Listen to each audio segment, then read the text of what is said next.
All right, guys, acids and bases. So, acids donate hydrogen or H plus ions when dissolved in water. Examples of acids are vinegar, coffee, soda, of course your stomach acid, hydrochloric acid. And we'll be dealing with some of these in your pH lab if you haven't seen it yet, or if you have, we have dealt with some of these. pH is less than 7 SU for an acid. SU is just standard units. They've just taken a logarithmic scale and put it to ones and made them standard so it's easier.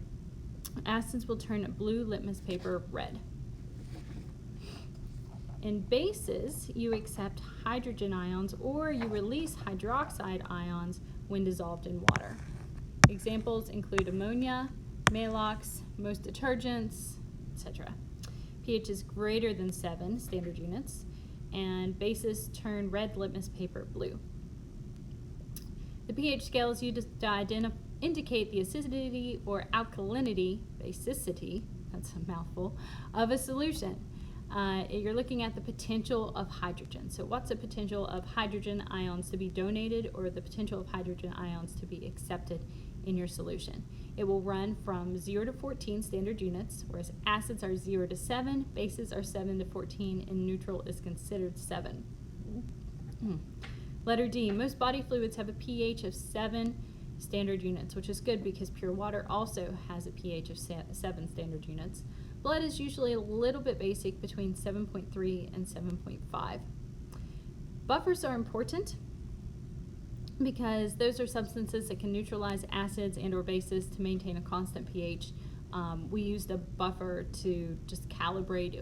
pH is at 7, so we used a buffer in lab to calibrate our instruments to make sure that they were reading correctly. Your body has to have buffers because if the pH is wrong, then your proteins, for example, will become denatured. They'll kind of change shape. And you've got to think of proteins as like locks and keys. They're three-dimensional molecules that their shape determines their function. So if they no longer can be shaped right because they're accepting a hydrogen or they're losing OH groups because of the acidity of or basicity of your solution that they're in, their shape's going to change because now molecules are being added, which changes the shape. Or maybe their shape changes because when you add something, now the functional group acts differently, and so they're going to rearrange themselves based on the charges that are present. So if your proteins don't work right, then those are your enzymes, and your enzymes are what lower reaction energy, that's the energy required to do your reaction, or your activation energy. And enzymes lower that, and they assist in chemical reactions. So if your pH gets wonky, then your proteins no longer work right. For example, enzymes might not be able to do their job. Or maybe your pH is wonky and now your proteins in your cell membrane no longer can be the receivers that they need to be. And so you've got these molecules bouncing around that your cells need, but now your body can no longer receive those. So it's very important to have the correct pH. And so your body has natural buffers inside of them. Your blood acts like a pH buffer to keep your body running the way it should.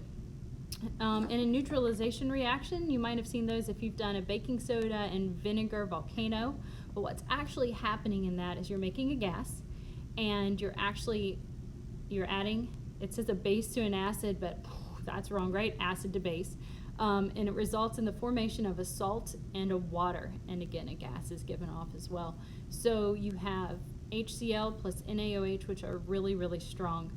Maybe we'll do a demo of this before we do our other stuff in class on whenever I have you guys next. But you make NaCl and you make H2O. So NaCl is table salt and H2O is water. So it totally neutralizes them. You don't want to stick your finger in hydrochloric acid or sodium hydroxide, but you can eat table salt and drink water. So when you put those together, they're totally safe. Hydrogen sulfide, H2SO4, and sodium hydroxide makes Na, will substitute the hydrogen.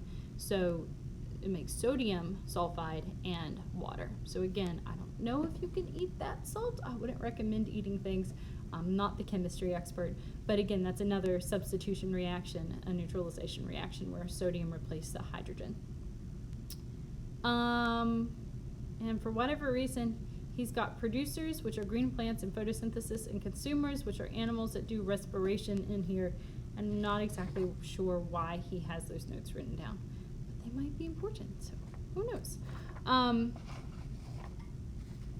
we'll get to those in much greater detail later, but that sums up your notes for this section.